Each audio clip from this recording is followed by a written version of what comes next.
Before we dive into this incredible story, make sure you're part of our journey. Hit that subscribe button, turn on notifications, and get ready for a story that will leave you thinking. And if you love inspiring tales, a like goes a long way. No insurance, no service. The words cut through the crowded emergency room louder than the moans of the injured. The young man on the floor flinched, blood seeping through his torn shirt as the administrator's voice sliced what little dignity he had left. The fluorescent lights cast everyone in the same sickly pallor: the overworked nurses, the frustrated doctors, the growing line of patients. Outside, rain pounded against windows streaked with city grime. In a corner seat, a man in a baseball cap pulled low adjusted his glasses, his attention suddenly fixed on the scene unfolding. "Please, I just need help," the young man whispered, his trembling hand reaching out toward anyone who might listen. Nobody did. Nobody except the unassuming figure whose eyes narrowed beneath the cap's brim, whose jaw tightened as he watched the system discard a human being right before him. Robert Downey Jr. had seen rock bottom before. He recognized it perfectly. If this moment made you feel something, imagine what's coming next. Hit that like button and stay with us. Subscribe now. The young man couldn't have been older than 20. His dark hair matted with blood, one eye swelling shut. He lay curled against the cold linoleum as if making himself smaller might lessen the pain. 3 hours ago, he'd been just another face in traffic. Now, tire marks on his jacket told a different story. One the hospital administrator with her pristine clipboard clearly had no interest in reading. "I understand protocol, but he's bleeding internally," a young resident whispered to her, glancing nervously at the growing pool beneath the man. The administrator's response was practiced, rehearsed through countless similar scenarios. "County General is 12 miles east. They handle indigent cases." She emphasized the word indigent like it was a diagnosis worse than whatever was killing the boy on her floor. The waiting room had become a theater of uncomfortable glances and diverted eyes. A mother pulled her child closer. An elderly man stared at his shoes. Everyone absorbed in the collective pretense that what was happening was somehow normal, somehow just. In the corner, Robert shifted in his seat. He'd come to visit an old friend, Dr. Phillips, a man who'd helped him through his darkest days when privacy seemed an impossible luxury. Now he watched as humanity was priced and protocol valued over pulse. "Without identification or insurance verification, we simply can't process admission," the administrator continued, her voice rising to address the growing murmurs of discomfort. "We have procedures." She emphasized the last word while looking directly at the resident, a warning wrapped in policy. The young doctor's shoulders slumped as the weight of student loans and career aspirations crushed whatever protest had been forming. The injured man's breathing had become shallow, each inhale a struggle that racked his thin frame. I've got an aunt in Phoenix," he managed, as if family connections might somehow transform into medical currency. His fingers clawed weakly at the floor, trying to pull himself toward somebody, anybody who might help. A security guard took a half step forward, then stopped, caught in the limbo between humanity and employment. Robert Downey Jr. had seen this scene before, but from a different angle.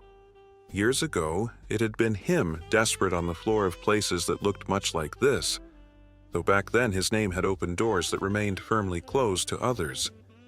He'd been given second chances that seemed reserved for those whose falls made headlines. As the young man's eyes began to lose focus, something shifted in Robert's expression. The casual observer might have missed it, just a subtle tightening around his eyes, a deliberate uncrossing of his legs.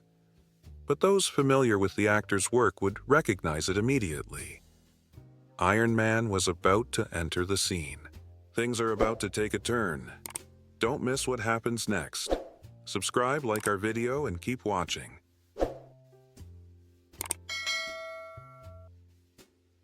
"Excuse me." The voice that cut through the emergency room was deliberately measured, lacking the theatrical resonance fans would recognize from blockbuster premieres.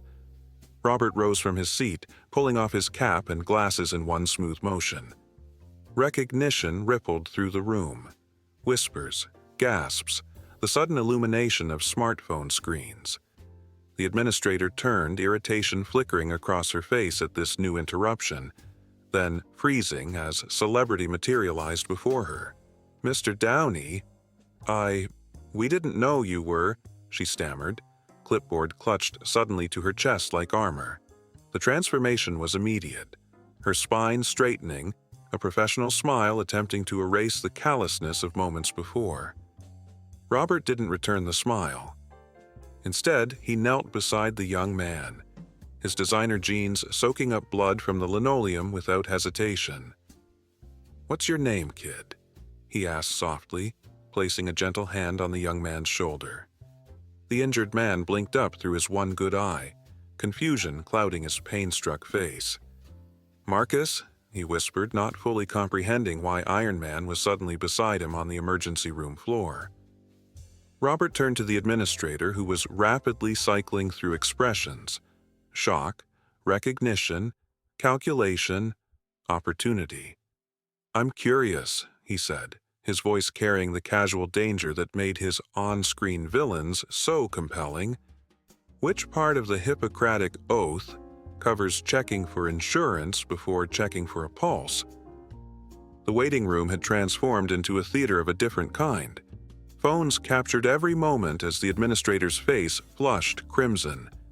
"Mr. Downey, I assure you, we're following established protocols that—" "That what?" Robert interrupted, rising to his feet.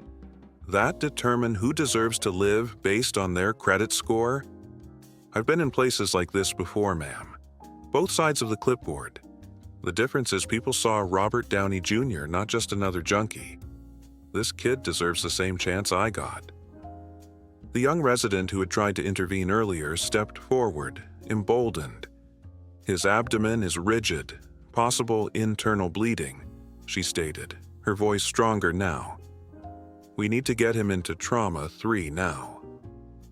She looked toward the administrator, challenge replacing the earlier fear in her eyes. The administrator's eyes darted between the growing crowd of onlookers with their recording phones, the determined resident, and the Hollywood star whose presence had transformed her emergency room into a viral moment in the making.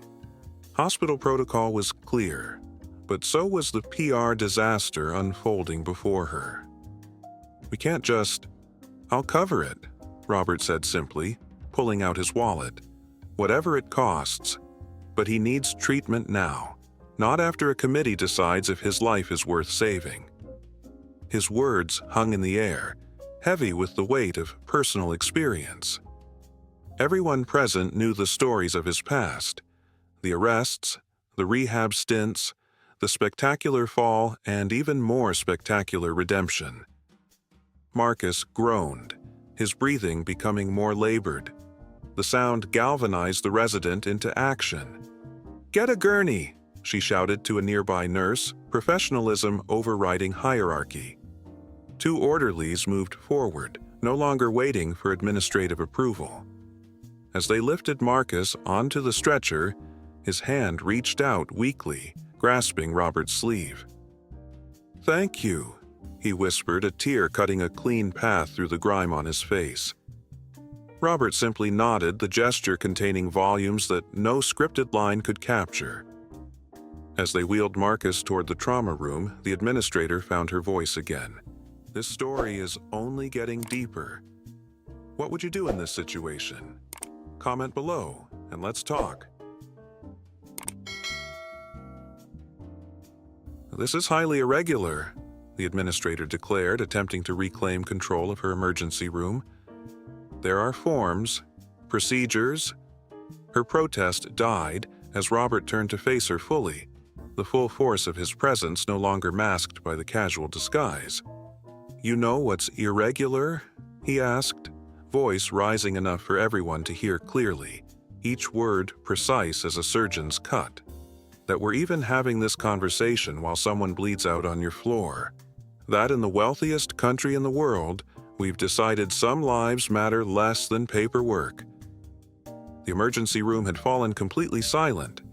Even the constant beeping of monitors seemed muted, as if the machines themselves were listening. A janitor had stopped mopping. Nurses stood frozen mid-task. The older Dr. Robert had come to visit emerged from a hallway, alarmed by the commotion, then stopped short at the sight of his friend standing in the center of the unfolding drama. "This isn't about one kid," Robert continued, addressing not just the administrator now, but everyone listening. "This is about who we decide to throw away. I've been thrown away. I was lucky enough to get picked back up." The administrator's professional veneer cracked under the weight of his words and the dozens of phones capturing every syllable. "You don't understand the pressures we're under," she said, voice dropping to a near whisper. "The budget cuts, the overcrowding. We can't save everyone." "No one's asking you to save everyone," Robert replied, softening his tone to match hers. "Just this one. Today. And maybe tomorrow. Think about the next one before you see the paperwork instead of the person." He reached into his pocket and pulled out a business card, handing it to her. "My foundation. Call them. We can talk about creating a fund for cases like Marcus." Dr. Phillips stepped forward, placing a hand on Robert's shoulder. "I've been telling administration we need a better protocol for indigent cases," he said, loud enough for others to hear. "Maybe now they'll listen." His eyes met the administrator's, not accusatory but challenging. From the trauma room, there was sudden movement. The resident burst through the doors. "We need blood, now." "Oh, negative," she shouted. Without hesitation, nurses sprang into action, the hospital machinery suddenly functioning with perfect efficiency. The administrator stepped aside, clipboard lowered as medical staff rushed past. Robert stood back as the emergency room transformed, purpose replacing procedure, humanity overriding policy. One of the waiting patients, an older woman with a bandaged hand, approached him tentatively. "My grandson's a huge fan," she said, "but I think I might be a bigger one now." Others nodded in agreement, the atmosphere shifting from the tense spectacle of confrontation to something more profound, a collective witnessing of change. Dr. Phillips leaned close to Robert, speaking quietly. "That was quite an entrance, even for you." There was no admonishment in his voice, only a weary acknowledgement of the necessity. "How's sobriety treating you these days?" "Better than the alternative," Robert replied with the half-smile that had charmed millions. "Some days I just need to remember why it matters." His eyes drifted to the trauma room doors where Marcus's life hung in the balance. The administrator stood alone now, her clipboard hanging at her side rather than clutched to her chest. She watched as the emergency room continued functioning around her, as if suddenly remembering its purpose. When she finally approached Robert, her composure had returned, but something fundamental had shifted. "Mr. Downey," she said formally, "perhaps we could discuss that fund in my office, for future cases. It's not over yet. The best part is coming. Make sure you're subscribed so you don't miss it."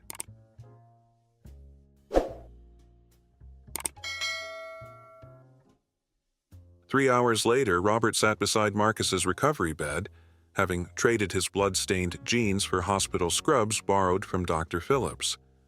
The surgery had been successful, a ruptured spleen removed, internal bleeding stopped. Marcus's one unbandaged eye opened slowly, focusing with effort on the figure beside him. "You're really him," he murmured, voice raspy from the breathing tube recently removed. "I thought I was hallucinating."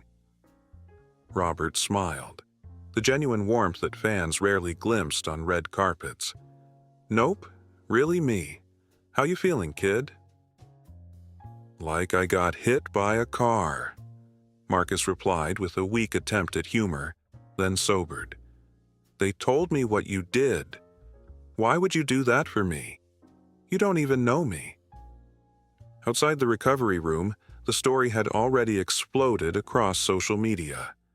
The hashtag #Downey emergency was trending nationwide, with thousands sharing their own stories of medical bureaucracy and healthcare inequality. News vans had gathered in the parking lot, and the hospital's public relations team was scrambling to craft a statement that somehow framed the evening's events as aligned with their mission of care. I know what it's like to be on the floor, Robert told Marcus quietly, ignoring the occasional face that appeared at the door window, hoping for a glimpse. To be the person that systems are designed to overlook. The difference was, even at my lowest, I still had a name that opened doors. The young resident who had fought for Marcus entered with a chart, nodding respectfully to Robert. His vitals are stabilizing nicely, she reported professionally, though her eyes betrayed her continued awe at the situation. Also, there's a representative from your foundation here, and the hospital administrator wants to know when you might be available to discuss the, Marcus Fund they're considering establishing. Marcus's eyes widened slightly at the mention of a fund bearing his name. So, I might actually help people. Because of this? His voice cracked, emotion overwhelming the pain medication.